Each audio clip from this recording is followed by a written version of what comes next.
Hi, this is James Joke. I'm host of Webcomics Reviews and Interviews. Today, we're looking at food, so sit back, relax, and let the Geek Fest begin.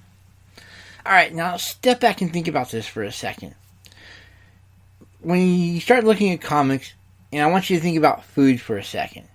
Yeah, I know you're going to hate me, especially if you're hours away from your nearest meal, but step back for a sec and focus on how much food you see in your average comic. Now, I'm willing to bet that if it happens to be kid-friendly or if it happens to be bright and cheerful type of comic, you're going to see a lot of food, or a lot of food mentioned. You're going to see anything from, like, little snacks or cookies and milk to huge dinners. You might even see dinner and lunchtime mentioned a lot. Or, especially if we're talking, the comic is centered on really little kids, you're going to see dessert used as a means of punishment of some sort. Conversely, if you start thinking that comics happen to be a little bit darker, a little bit grittier, a little bit more, shall we say, adult-oriented, you're going to start seeing that food is either going to disappear completely, or it's going to be, well, let's just say representative of the given milieu. You know, you're going to see ramen, you're going to see porridge. In some cases, especially if we're talking horror, you're going to see vampires drinking blood. Yes, for the purpose of this conversation, blood counts as food. Yeah, that's sort of a disturbing thought. But think about that for a second. Even in the same story, when you basically go from really bright and cheerful over to grim and dark, you start seeing the amount of food disappear, or the types of food stuff change a little bit. Think Lord of the Rings for a second. You know, you've got those cute little happy hobbits all over the place, and what are they doing? Eating food. Eating really great food. They're eating breads. They're eating meats. They're eating candies. They're eating all these really great visual foods that you know have to be absolutely delicious. I mean, we're talking stuff that you would see a Food Network special based around. Even when we start looking at the elves, how often do you see things like the elven bread get mentioned, for example? Or you see the dwarves. I mean, seriously, how many scenes do you see a dwarf go by an inn and somebody is not drinking? Seriously? Ignoring, of course, that the entire dwarven nation is possibly totally alcoholic. Even when you start looking at the humans, you see a lot of food, you see a lot of drinking, you see a lot of binge eating. You see the local economic status of the humans based on how much food is in the area. Generally speaking, even the poor people have a certain amount of food. We shift over to the orcs. Yeah, these people don't eat. I mean, you don't see them eating. You hear them eating on the battlefield, supposedly. I mean, you get to the point where you basically see the orcs apparently going cannibalistic, and the only reason they're going from battle to battle is because they have such horrible farms at home. Sauron might be an incredibly evil ruler, but he's definitely failed Civilization 101 when it comes to basic farming. But the basic point here is, happy hobbits, lots of food. Really not happy orcs, no food. You see a correlation there? It's just sort of interesting, and I know it's a minor thing, but food basically helps set the mood for your comic and how your comic is going to be perceived. It's a less than subtle way of saying, hey, let's take a little bit look at the world building and have a little bit of fun with what people actually eat. And yeah, if you start looking at manga, you see the same basic concept. Bright, cheerful people, lots of food. Really annoyed, depressed people, coffee. So, ignoring that says some interesting stuff about society in general, the basic gist here is you can have a lot of fun with food when it comes to setting up what kind of mood is in your comic. And we're going to explore that in a lot of weird ways tonight. And I do mean, in some cases, a lot of weird ways. So, exactly what are the basics of having food in your comic? It may sound trivial, but the amount of food you have in your comic is going to help you do a lot of really cool things. We're going to purposely ignore a lot of the symbolism. For right now, we'll deal with straight world-building mechanics. You know, because there's a lot of ways where you start including food that you actually have to think about, well, where does it all come from? And we're not just talking birds and bees here. Okay, we're talking a lot of bees, not so much on the birds this time. And I want you to think about that for a second. You're basically going to be, even if you deal with something, say with small villages and all that, the amount of where the food is coming from is definitely going to be a huge part of that. On top of that, when you've got these really big, bad enemies start attacking, they're going to have to go through fields to get there. And obviously, there's going to be some interesting repercussions when all those fields are completely destroyed by the enemy invading. Not only are they going to be destroyed, but, well, the enemy's hopefully going to be smart enough to realize they've got all the food in the area. But the basic gist here is, no matter how big or how small the place you're dealing with is, all that food to feed all those people has to come from somewhere. I don't care if you're talking porridge. I don't care if you're talking energy. I don't care if you're talking, the ultimate smorgasbord of food. All of it has to come from somewhere when it comes to feeding all those people. And the bigger the place is, the more important where the food is coming from comes to mind. So, when you start building your world up, sure to keep in mind that if you have these really big, huge cities, you're going to also have some really big, huge farms. At least in theory, unless you're trying to do something along the lines of Soylent Green or Snowpiercer. And we all know where the food from Snowpiercer comes from, right? At least I hope you know where it comes from. That's sort of a major part in the movie. But the basic gist here is, when you start doing these really big, huge, flowing cities to go everywhere, and have like these hundreds of millions of people, don't forget to ask where the food's coming from. And it doesn't have to come from just farms. It can come from hydroponics. It can come from replicators. Yes, Star Trek is infamous for replicators, and they solve a lot of trivial problems. Not one you want to rely on. In fact, even Starfleet doesn't rely on replicators. If you start paying attention to a lot of where the damage control goes, you keep hearing hydroponics come up a lot. Hydroponics are, right? Floating food. So, on top of that, when they start doing a lot of trading, they also tend to trade for a lot of raw foodstuffs. So yeah, they tend to rely on replicators, but that's not the only place where the food comes from. And if you watch Voyager, you know this. Yeah, I know, a little off topic, but the basic gist here is, when you start dealing with large amounts of people, you're also going to be dealing with large amounts of food, and that food has to come from somewhere. So when you start doing your world building, you might want to keep that in mind, especially if you're going to be doing these big, huge, self-contained spaceships that are going to be going from point A to point B, and they're going to be taking hundreds of thousands of years to get there. Those people are going to be eating at some point in that hundreds of thousands of years. And if they don't have something to eat, yeah, things are going to get a little bit nasty. Donner party nasty, if you will. So, and this applies just as much if you happen to be doing one of these big, bad vampire novels. You've got a lot of people that can't figure out why the vampires just don't take over and rule over the place. Well, if they ended up rolling over the place, you'd be seeing a major extinction level event in the local human population, and vampires sort of rely on humans to eat. Sort of a sad corollary, but it's there. Apparently vampires don't get that much subsistence off of animals or other vampires. And in fact, there's a lot of reasons not to eat other vampires. That depends on the situation. But the bottom line is that even when you start dealing with your, big zombie apocalypse, undead whatevers, you're still going to have to rely on some sort of food source. Something to keep in mind.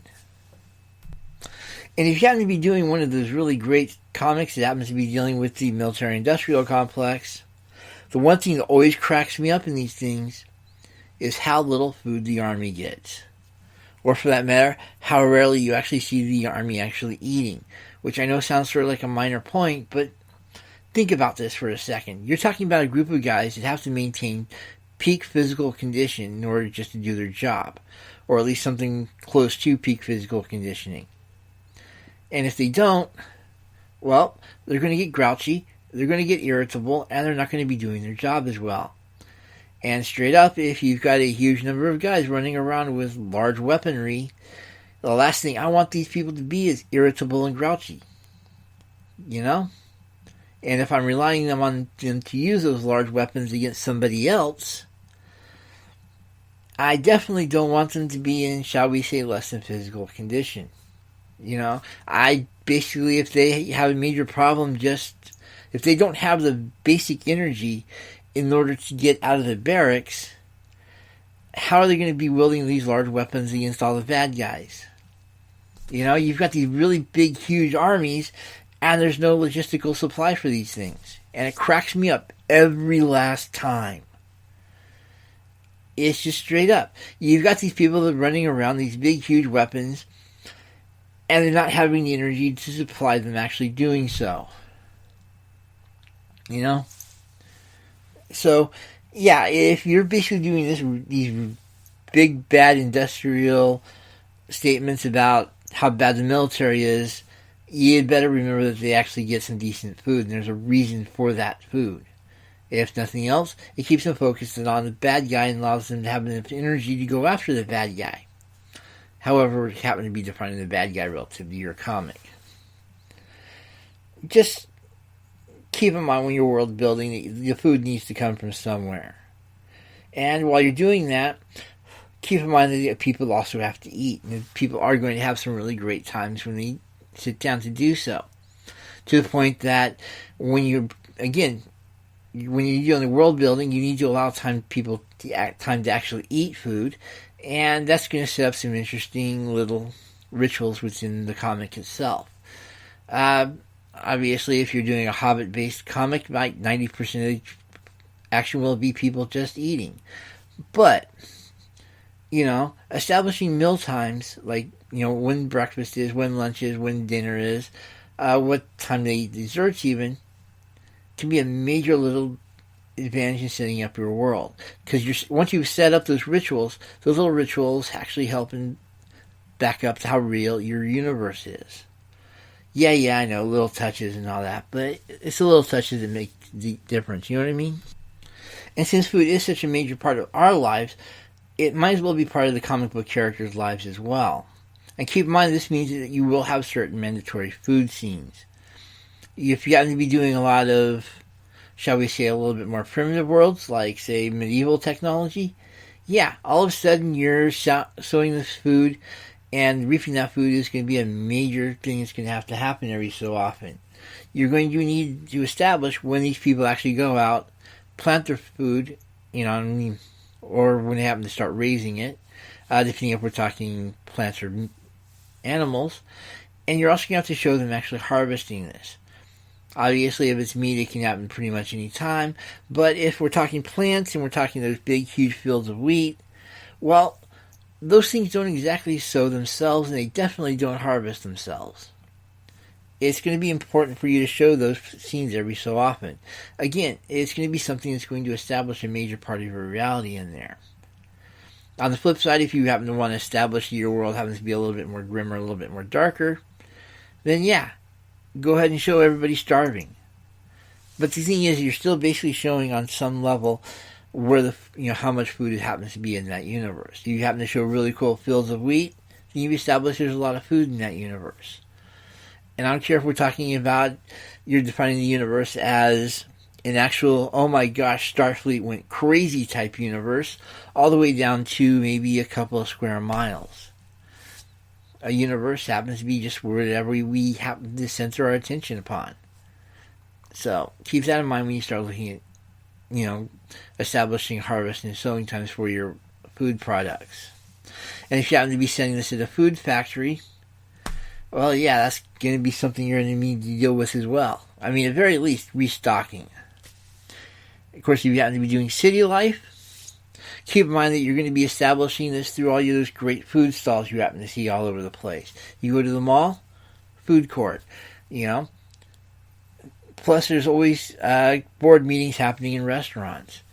And let's not forget the great D&D, oh my gosh, we meet in a bar. I mean, seriously, the Tinder apps in those universes have got to be amazing.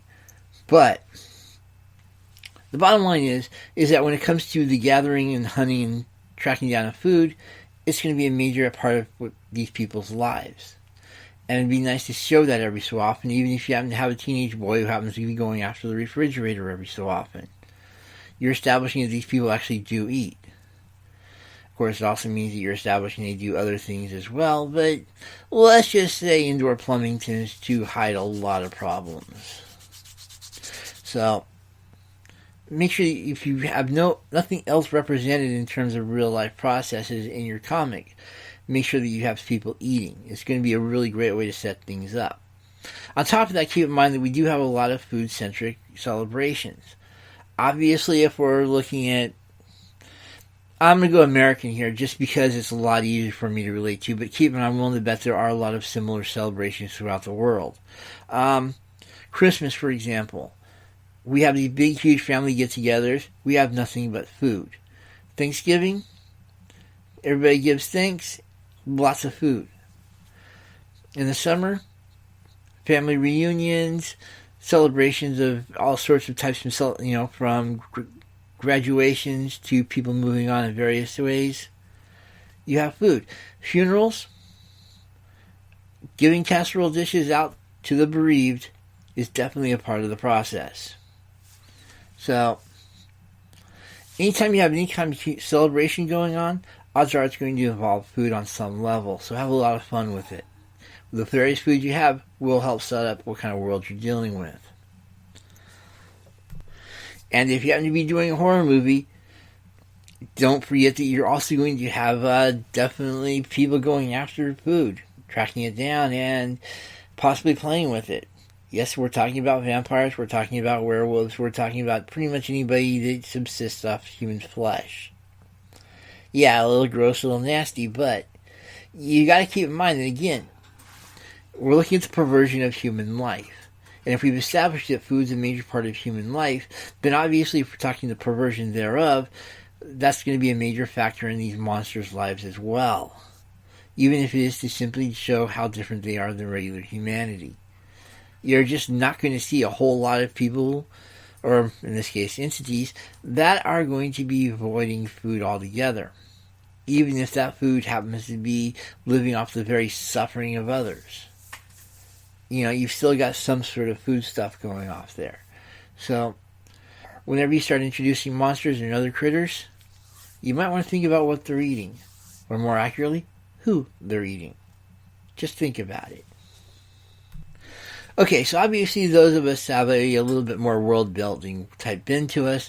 The concept of where the food is coming from is going to be sort of an interesting question.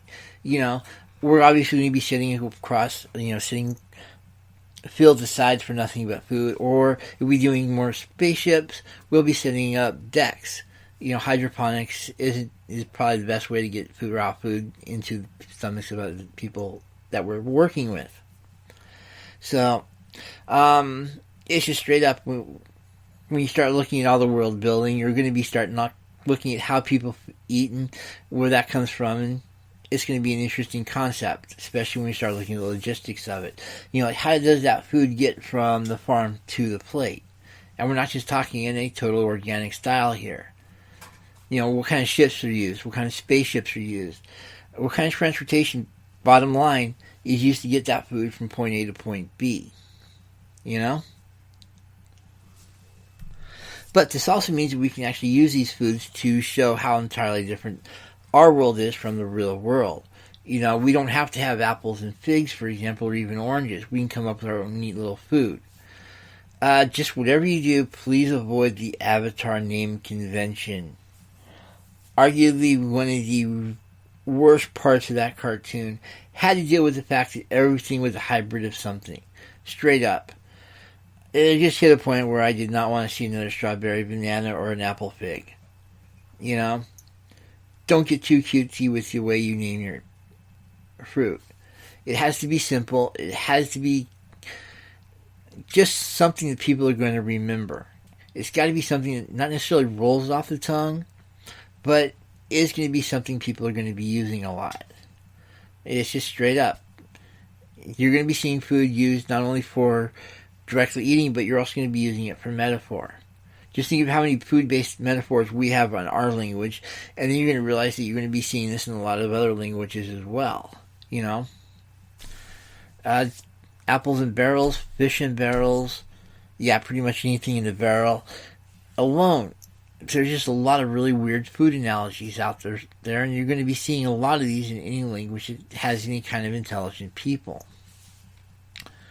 So when you start naming your stuff, don't get too cutesy. You know, don't go Avatar. Just have some fun with it. If you have to pick words from a different language, go for it. You know, nobody's preventing you. But the key here is name them something and keep those names consistent.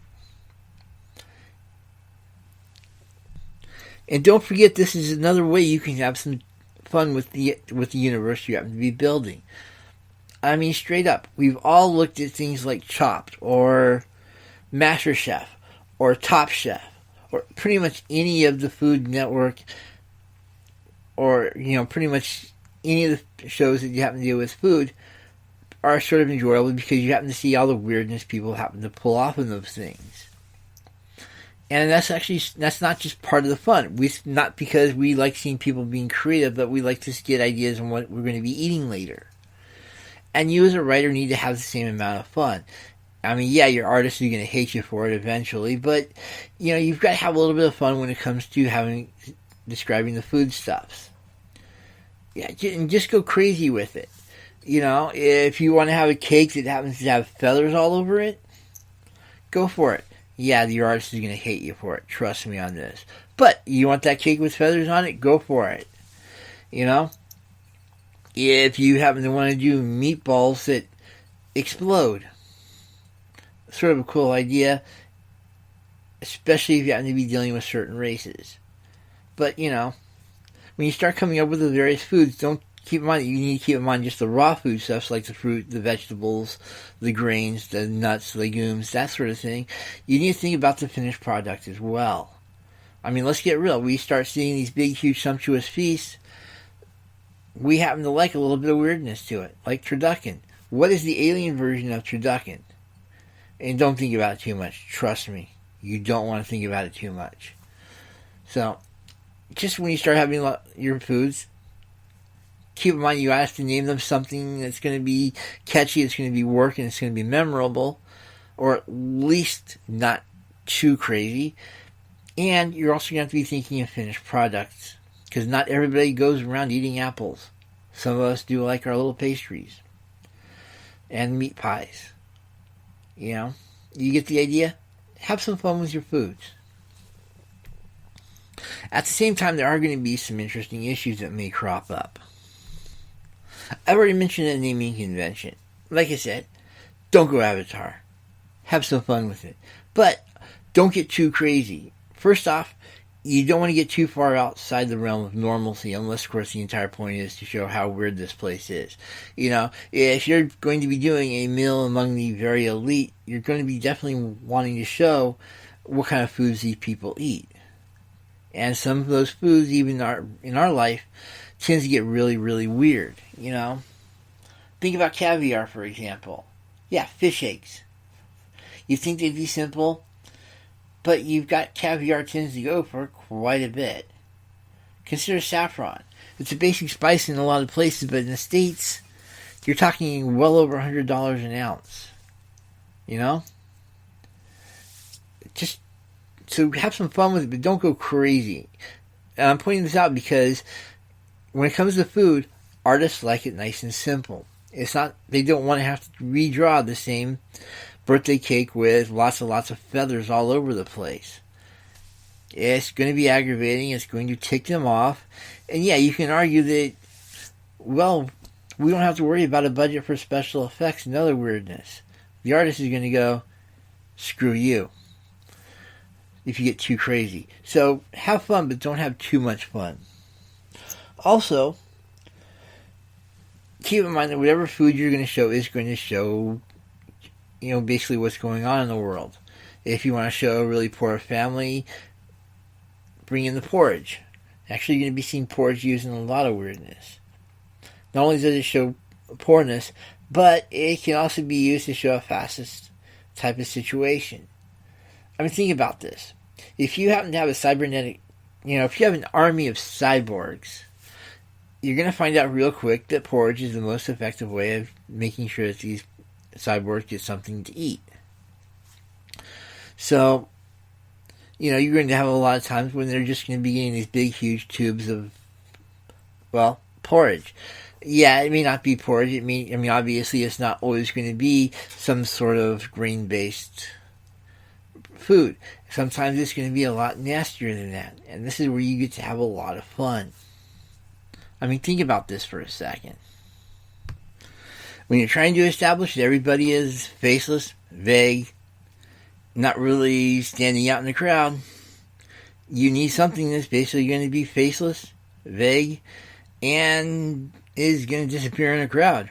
And nothing describes porridge better than that. On top of that, porridge allows you as a writer to get a little bit gross. And more importantly, it allows you to be totally creative without ticking off the artist. Straight up. At the absolute worst, it's a tube of nameless gray paste. When it comes to an artist, you can all of a sudden do a lot of tubes of gray paste. Hey, this is actually sort of nice and easy. However, it's really great for showing off just how incredibly boring everybody is relative to each other. The reason I'm saying it's great for a fascist regime. After all, with a fascist regime, you basically have the people giving orders and the other 99.99% of the group that is taking them. And as far as the people on top are concerned, those other people are that 99.99% of the crowd is exactly the same as everybody else in there.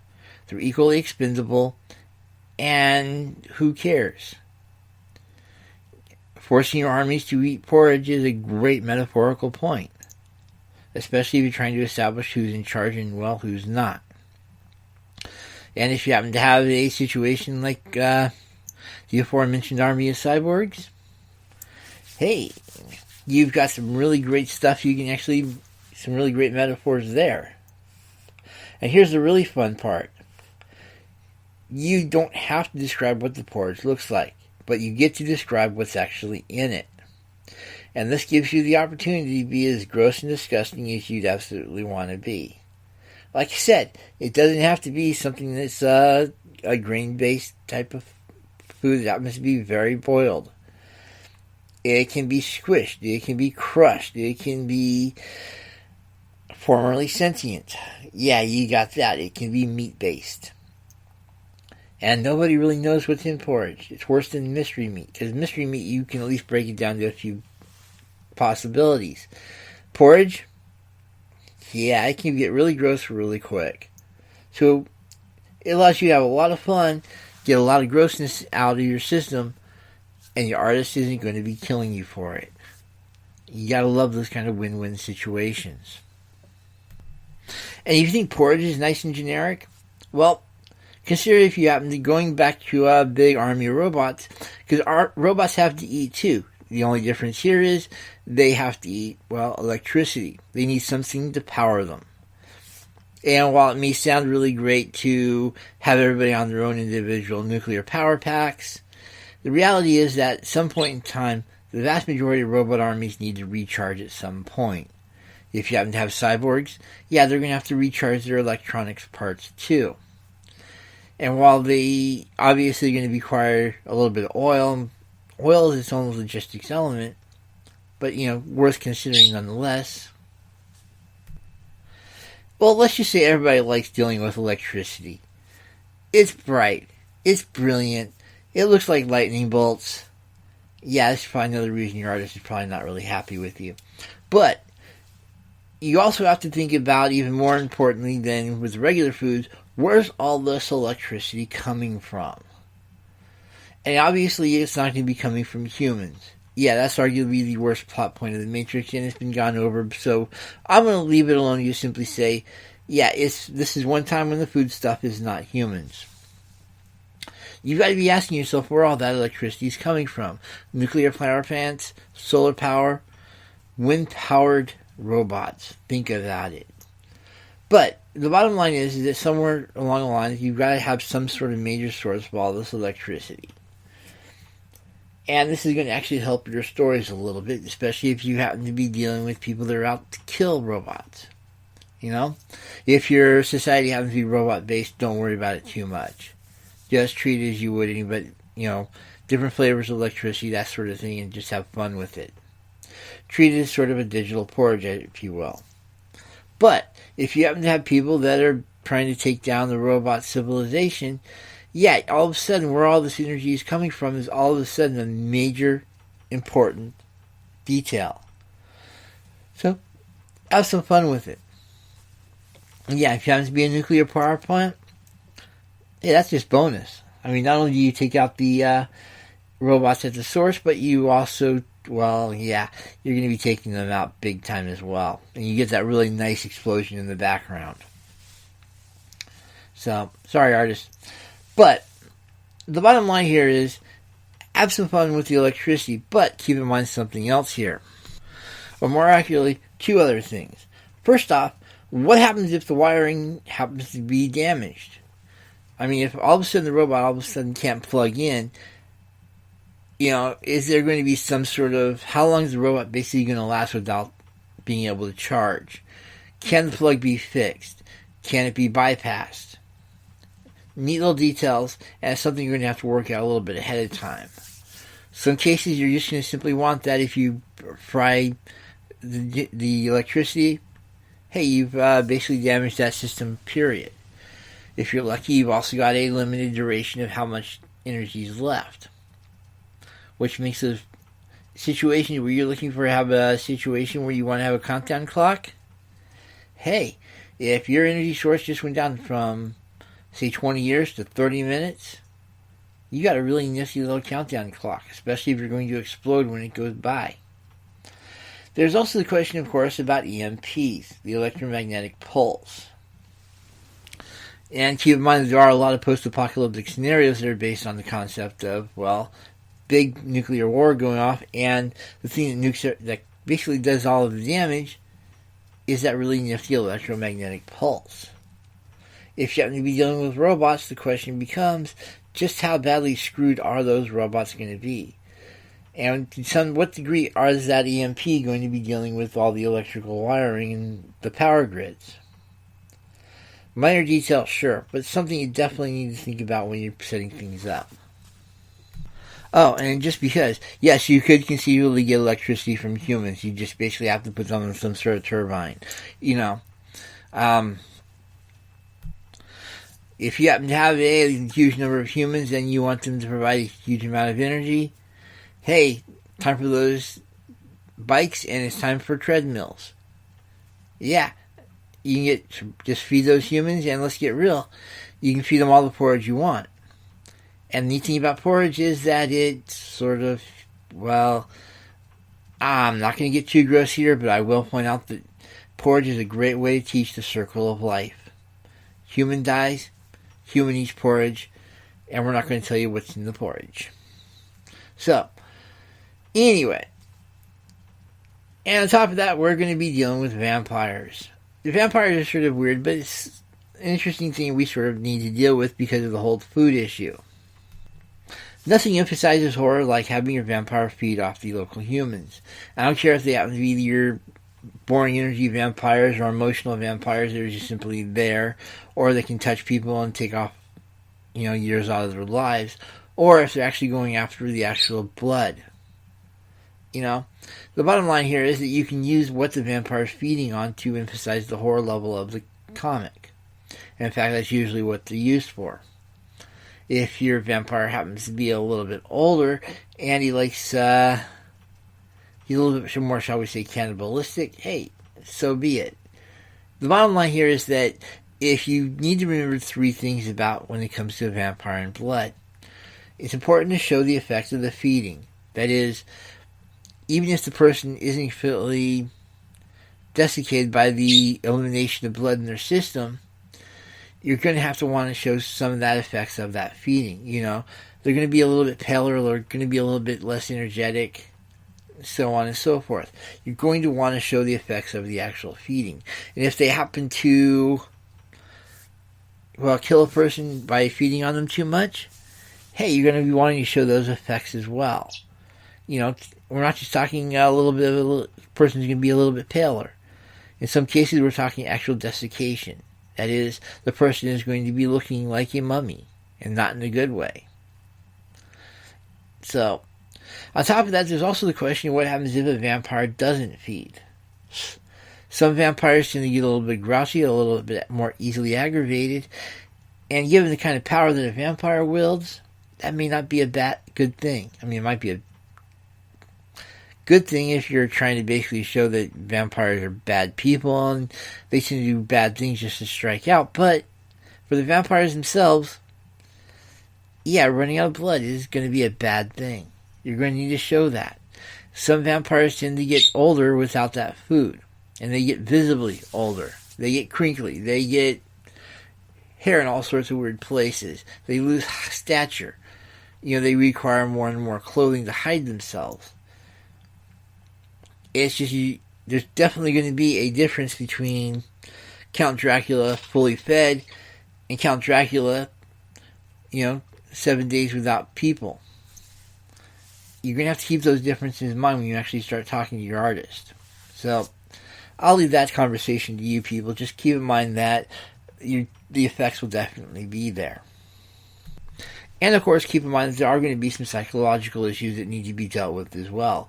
Specifically, the whole predator-prey situation, where the prey usually tends to think that it's better than you're going to have the predator thinking he's better than the prey. And of course, this is going to create all sorts of arrogance, situations where they're a little bit more overconfident in situations, and where they're going to ignore the capabilities of the predator, or the prey that they're worried about. Or in this case, not so worried about. You see it all the time. You see the big, bad, immortal vampire not really worried about, the itty-bitty mortal. And then the mortal kicks the ever-loving immortal's butt. So you're going to have to deal with some definite psychological issues, even if it happens to be situations where you've got vampires hanging around, regular people. Is a vampire trying to hide themselves? How badly are they pulling off? Because let's get real, when everybody around you can eat hamburgers and you can't, it's going to be pretty obvious something's up. So even if the vampire finds himself in a situation where they have to hide, and being forced to deal with a humiliating situation like that is definitely going to take the toll on that vampire. You're going to have to allow that there is going to be some interesting psychology going around when you're dealing with predator-prey relationships. Just something to keep in mind. Alright, so, I know you're basically thinking that at this point we've basically nothing but world building, and I know your artist is pretty much going, you want me to draw what? But keep in mind there are some actual really neat things you can do with food above and beyond having a really big feathery cake. And no, I have no idea where that image came from. Well, yeah, I do. But the key here is there's going to be some really nice things that you can do with your food. And I'm not talking about just because you have something really cool in there and you've established that you actually have some sort of reality going on. Yeah, we're talking about the actual hardcore writing stuff. First off, different foods establish not only what kind of universe you're building, but also the kind of mood in that universe, obviously. That's pretty much a basic here. If you want to establish something that's light and fluffy, you're going to have lots of really great desserts. Pop-Tarts, Pocky, popcorn, pretty much any other food that started with P. Except for one, and we'll get to that in another time in just a sec. But when you're doing this bright and cheerful, kid-based universe, you're going to have all these really bright, flavorful foods all over the place. If, on the other hand, you're trying to establish that it is a grim, dark, oh my gosh, everybody's suicidal type universe, what's that other P word? Oh yeah, porridge. So, or ramen. Heck, let's go for a different letter of the alphabet. The bottom line here is that you're going to have, your foods are definitely going to help establish the kind of universe you're dealing with. So keep that in mind. Also, you can do what's called a really neat thing called an emotional callback using your food. And we're looking at Ratatouille as the classic example. But it happens a lot in manga as well, where basically you show this character really likes this food as a kid, and then you show how that person sees that food as an adult. And of course, if the person has, shall we say, a transformative change, that enables them to, eat a different type of food. Well, showing how they view those foods is going to be an interesting way of demonstrating how alien they are to that nature. Yeah, we just went weird on you. But think about this for a sec. If you're basically dealing with this guy who went total cyborg and he's all of a sudden having to deal with electricity, how's that going to affect how he relates to the foods of his youth? If he really liked, for example, black licorice, yes, some of us actually do like it. And all of a sudden he's not able to eat those kind of foods, or if he's a vampire and he's strictly on a blood-only diet, how's he going to react when he starts trying to eat those foods? It's also going to be able to show, like I said, how alien he is to his former nature. Because obviously he's going to be, he's not going to be able to eat the foods he ate as a kid. And you're going to have to show that emotional loss on some level, even if it happens to be the loss of emotions itself. So, the food itself can be used to highlight just how much the character has won or how much he's lost.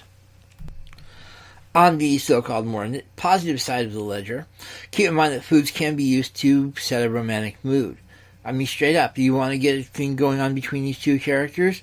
Give them some bread, some wine, some cheese, and a local park. Nothing beats a picnic when it comes to romance. Or a home-cooked meal. For that matter, if you're trying to be established that these characters are more of a family, a huge home-cooked meal, even if it's a communal pot of ramen, will establish that this is a family group. So, your food all of a sudden can not only be used to show how much you've lost, but also how much you've gained and also how much you have. Yeah, food is an emotional currency. Go figure. But, also keep in mind that you can also do some interesting things with foods that are, shall we say, if you want to show that you have two characters that are in a definite rivalry situation, hey, nothing beats a good old-fashioned cooking contest. Or if you're trying to show how innovative a person is, show them at some sort of dessert contest. Yeah, I know, your artist is looking at me and glaring, but when it comes down to it, you can do a lot of stuff with food, and it's not necessarily, and if you violent. I mean, yeah, you can do a pie fight. Nothing beats a good old-fashioned pie fight. Trust me on this. But if you're trying to basically get away from a, shall we say, more violent confrontation, and you want to leave the mecha at home, hey, everybody has a kitchen. So you can always have some sort of competition involving food. Unless, of course, you happen to be dealing with just porridge. But, different worlds, different medium. So, just think about all the weird stuff you can get with food. Summing up, food is something you're going to just have to definitely think about when you're setting up the world. You're going to have to set up how people get it, where it comes from, and all the various logistics nightmares that make food up. But when it comes down to it, food is a great way for establishing the kind of mood, as well as what kind of emotions you've got going around in a particular group. I mean, straight up, nothing beats a good old-fashioned home-cooked meal for demonstrating family. And the surplus or lack of food helps to establish a lot of really great elements about your story right off the bat.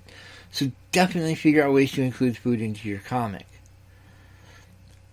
Other than that, if you happen to love the podcast, please support us over at patreon.com/twosparrows, TWO. You're going to be finding a lot of really great mini podcasts, some videos, and possibly even some show notes. Basically, a number of really great little extras to help you really like the show a little bit more, as well as help your writing career, as well as help you get over some of those more interesting emotional humps. Yes, we tend to talk about stuff like, where stories come from, imposter syndrome, all the stuff that basically makes writing really hard, and how you can help deal with those situations. So definitely check us out over at patreon.com/twosparrows, TWO, and I hope to see you there. Other than that, You know, have some fun with what stuff you put in your comic. Have some fun. We'll talk to you later and have a good night.